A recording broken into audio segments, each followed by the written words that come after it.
My name is George Miller. I am 69 years old.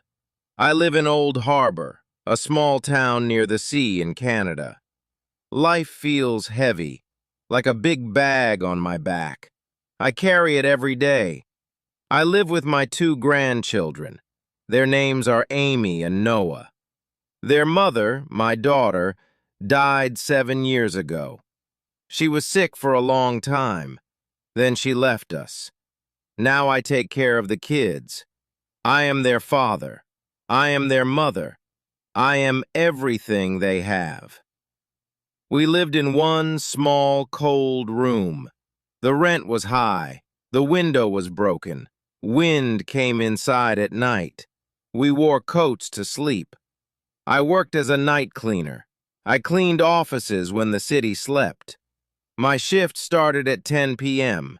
It ended at 6 a.m. My back hurt. My hands cracked from cold water, but I kept working.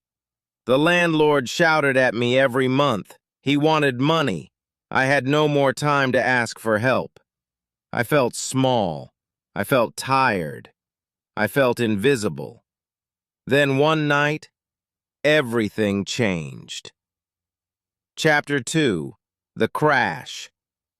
It was cold. Rain hit the ground like needles. I crossed a big street. My eyes were heavy. My mind was full of worry for the kids. Then lights came. Fast. Too fast. A black car spun on the wet road. It screamed like metal fear. It hit me hard. My body flew. Then darkness. I woke up in a white hospital room. A doctor told me my legs were broken. Both of them. I could not walk. I could not work. Then the police officer spoke. He said the car hit the showroom glass too. 3 new cars were damaged.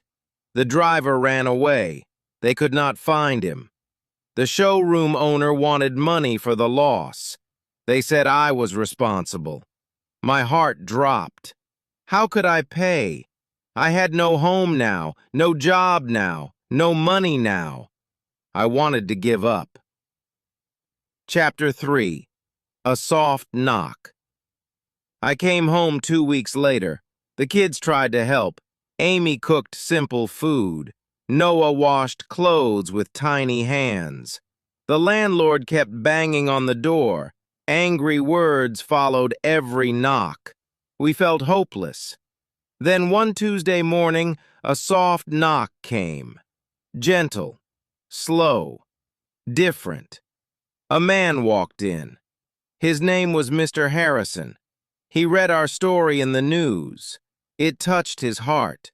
He said we were not alone. He said he and his friends would pay the bills. He said the debt was not our fault. He said we were victims, not criminals. Then he said the words that saved us. We have a small empty house. It is warm. It is safe. It is yours. My voice shook. Tears fell. Real tears this time. Not tears of shame. Tears of hope. Chapter 4: The Garage. The house was small, but it felt big with peace. The beds were soft. The water was hot. The wind stayed outside. The house had a small old garage. I told Mr. Harrison I used to be a mechanic. He smiled. He cleaned the garage with his friends. He brought tools.